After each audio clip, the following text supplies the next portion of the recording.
Hi hello ನಮಸ್ಕಾರ, welcome back to my channel. ಇವತ್ತು ನಾನು ಮಜ್ಜಿಗೆ ಮೆಣಸಿನಕಾಯಿ ಮಾಡೋದು ಹೇಗೆ ಅಂತ ತಿಳಿಸ್ಕೊಡ್ತೀನಿ. ಮಜ್ಜಿಗೆ ಮೆಣಸಿನಕಾಯಿ ಮಾಡೋದಕ್ಕೆ ಮಜ್ಜಿಗೆ ಮೆಣಸಿನಕಾಯಿ ಮಸ್ಟ್ ಅಂಡ್ ಶುಡ್ ಬೇಕಾಗುತ್ತೆ. ಬಟ್ ಇದಕ್ಕೊಂದು ಪೌಡರ್ನ ಸೇರಿಸ್ತಿದ್ದೀನಿ. ಈ ಪೌಡರ್ನ ಮಾಡ್ಕೊಳ್ಳೋದಕ್ಕೆ ಏನೇನು ಸಾಮಗ್ರಿಗಳು ಬೇಕು ಅನ್ನೋದು ಮತ್ತೆ ಹೇಗೆ ರೆಡಿ ಮಾಡ್ಕೊಳ್ತೀನಿ ಅನ್ನೋದು ನಿಮಗೆ ಈ ವಿಡಿಯೋದಲ್ಲಿ ಹೋಗ್ತಾ ಗೊತ್ತಾಗುತ್ತೆ. ಮಜ್ಜಿಗೆ ಮೆಣಸಿನಕಾಯಿ ಮಾಡೋ ವಿಧಾನವನ್ನ ನಾವು ಈಗ ತಿಳಿದುಕೊಳ್ಳೋಣ ಬನ್ನಿ. ಮಜ್ಜಿಗೆ ಮೆಣಸಿನಕಾಯಿ ಮಾಡೋದಕ್ಕೆ ಅಂತ ಅಂದ್ಬಿಟ್ಟು 2 kg ಮೆಣಸಿನಕಾಯಿನ ತೊಗೊಂಡು ಬಂದಿದ್ದೀವಿ. ಈ ಮೆಣಸಿನಕಾಯಿನ ಕ್ಲೀನ್ ಮಾಡಿಕೊಂಡು ನಂತರ ಅದನ್ನು ನೀಟಾಗಿ ತೊಳಿಬೇಕಾಗತ್ತೆ. ತೊಳೆದು ಅದನ್ನು ಸೋರೋದಕ್ಕೆ ಇಡಬೇಕು. ಬರೀ ಮಜ್ಜಿಗೆ ಮತ್ತು ಮೆಣಸಿನಕಾಯಿ ಸಾಕಾಗತ್ತಾ ಮಜ್ಜಿಗೆ ಮೆಣಸಿನಕಾಯಿ ಮಾಡೋದಕ್ಕೆ? ಮಜ್ಜಿಗೆಗೆ ಮಿಕ್ಸ್ ಮಾಡೋದಕ್ಕೆ ಅಂತ ಅಂದ್ಬಿಟ್ಟು ಒಂದು ಪೌಡರ್ನ ರೆಡಿ ಮಾಡ್ಕೊಳ್ಬೇಕು. ಸೊ ಈಗ ನೋಡ್ತಿದ್ದೀರಲ್ಲ, ನಾನು ಒಂದು ಬೌಲ್ನ ತೊಗೊಂಡಿದ್ದೀನಿ. ನೀರನ್ನು ಹಾಕಿ ಮೆಣಸಿನಕಾಯಿನ ಹಾಕಿ ಚೆನ್ನಾಗಿ ತೊಳೆದು ಸೋರಕ್ಕೆ ಇಡ್ತಾ ಇದ್ದೀನಿ. ಸೊ ಇದೇ ಥರ ಮಾಡ್ಕೊಳ್ಬೇಕಾಗತ್ತೆ.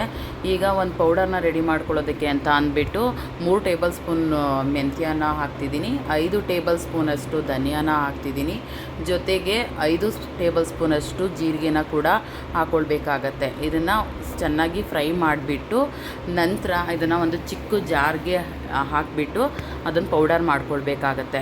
ಈಗ ಮಜ್ಜಿಗೆನ ರೆಡಿ ಮಾಡ್ಕೊಳ್ತಾ ಇದ್ದೀನಿ. ಮಜ್ಜಿಗೆನ ಅಂದರೆ ನಿಮಗೆ 1 ಲೀಟರಷ್ಟು ಮೊಸರು ಬೇಕಾಗತ್ತೆ. 1-1.5 ಲೀಟರಷ್ಟು ಎಷ್ಟು ಬೇಕೋ, ಎಷ್ಟು kg ಮೆಣಸಿನಕಾಯಿ ತೊಗೊಂಡಿರ್ತೀರ ಅದ್ರ ಪ್ರಕಾರವಾಗಿ ನೀವು ಮೊಸರನ್ನ ತೊಗೊಳ್ಬೇಕಾಗತ್ತೆ. ಅಂದರೆ 1 kg 2 kg ಅಥವಾ 3 kg ಅದ್ರ ಮೇಲೆ ಡಿಪೆಂಡ್ ಆಗುತ್ತೆ ಮೊಸರು ಎಷ್ಟು ಲೀಟರ್ ಬೇಕು ಅನ್ನೋದು. ಸೊ ಈಗ ಪೌಡರ್ ರೆಡಿಯಾಗಿದೆ, ಮಜ್ಜಿಗೆ ಕೂಡ ರೆಡಿಯಾಗಿದೆ, ಪೌಡರ್ ಕೂಡ ರೆಡಿಯಾಗಿದೆ. ಪೌಡರ್ಗೆ ಒಂದು ಸ್ವಲ್ಪ ಹಿಂಗನ್ನು ಸೇರಿಸ್ಬಿಟ್ಟು ಮಜ್ಜಿಗೆಗೆ ಮಿಕ್ಸ್ ಮಾಡ್ಕೊಳ್ಬೇಕಾಗತ್ತೆ. ಪೌಡರನ್ನು ರೆಡಿ ಮಾಡಿರೋಂಥ ಪೌಡರನ್ನು ಮಜ್ಜಿಗೆಗೆ ಹಾಕಿಬಿಟ್ಟು ಚೆನ್ನಾಗಿ ಮಿಕ್ಸ್ ಮಾಡ್ಕೊಳ್ಬೇಕು. ಇದ್ರ ಜೊತೆಗೆ ಉಪ್ಪನ್ನು, ರುಚಿಗೆ ತಕ್ಕಷ್ಟು ಉಪ್ಪನ್ನು ಕೂಡ ಹಾಕಬೇಕಾಗತ್ತೆ. ಒಂದು ಸ್ವಲ್ಪ ಹೆಚ್ಚಾಗಿ ಉಪ್ಪನ್ನು ಹಾಕ್ಕೊಳ್ಳಿ, ಯಾಕಂದರೆ ಮೆಣಸಿನ್ಕಾಯಿಗೆ ಅದು ಹಿಡಿಬೇಕಾಗತ್ತಲ್ಲ, ಅದಕ್ಕೋಸ್ಕರ ಉಪ್ಪನ್ನು ನೋಡಿ, ಉಪ್ಪು ಅಂದರೆ ಕರೆಕ್ಟಾಗಿ ಇರಬೇಕು ಅನ್ನೋದಿಲ್ಲ, ಒಂದು ಸ್ವಲ್ಪ ಹೆಚ್ಚಾಗೂ ಹಾಕ್ಕೊಳ್ಬಹುದು, ಏನು ತೊಂದರೆ ಇಲ್ಲ. ಸೊ ಹಾಕ್ಬಿಟ್ಟು ಚೆನ್ನಾಗಿ ಮಿಕ್ಸ್ ಮಾಡ್ಕೊಳ್ಬೇಕಾಗತ್ತೆ.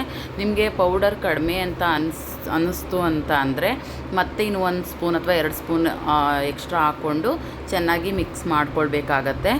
ಮೊಸರನ್ನ ಗ್ರೈಂಡ್ ಮಾಡಿಕೊಂಡು ಅದಕ್ಕೆ ಎಷ್ಟು ನೀರು ಬೇಕೋ ಅಷ್ಟು ಮಿಕ್ಸ್ ಮಾಡ್ಕೊಳ್ಬೇಕಾಗತ್ತೆ. ಯಾಕಂದರೆ ಅದು ತಿಕ್ಕಾಗೂ ಇರಬಾರ್ದು ಅಥವಾ ತಿನ್ನಾಗೂ ಇರಬಾರ್ದು. ಮೆಣಸಿನಕಾಯಿನ ಮಧ್ಯದಲ್ಲಿ ಸ್ವಲ್ಪ ಮಾತ್ರ ಸೀಳಬೇಕಾಗತ್ತೆ, ಯಾಕಂದರೆ ಮಜ್ಜಿಗೆ ಮತ್ತು ಮಸಾಲೆ ಚೆನ್ನಾಗಿ ಅದರಲ್ಲಿ ಸೇರಿಕೊಂಡು ಚೆನ್ನಾಗಿ ನೆನೆಯೋದಕ್ಕೆ ಸಾಧ್ಯ ಆಗತ್ತೆ. ಆದ್ದರಿಂದ ಮಧ್ಯದಲ್ಲಿ ಸ್ವಲ್ಪ ಮಾತ್ರ ಸೀಳಬೇಕಾಗತ್ತೆ ಮೆಣಸಿನಕಾಯಿನ.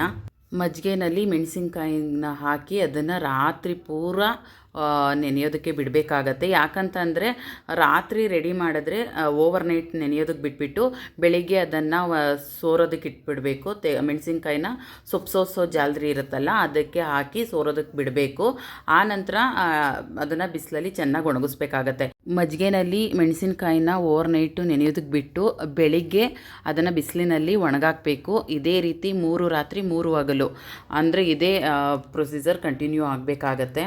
ಬಿಸಿಲಿನಲ್ಲಿ ಚೆನ್ನಾಗಿ ಒಣಗಿಸ್ಲಿಲ್ಲ ಅಂದರೆ ಸ್ವಲ್ಪ ಹಸಿ ಇತ್ತು ಅಂದರೂ ಹುಳ ಆಗೋ ಚಾನ್ಸಸ್ ಇರುತ್ತೆ. ಆದ್ದರಿಂದ ಬಿಸಿಲಲ್ಲಿ ಚೆನ್ನಾಗಿ ಒಣಗಿಸ್ಬೇಕು. ಈ ಮಜ್ಜಿಗೆ ಮೆಣಸಿನಕಾಯಿನ ಮೊಸರನ್ನ ಮತ್ತು ಅನ್ನ ಸಾಂಬಾರು ಜೊತೆ ಸೈಡ್ ಡಿಶ್ ಆಗಿ ಉಪಯೋಗಿಸ್ಕೊಳ್ಬಹುದು.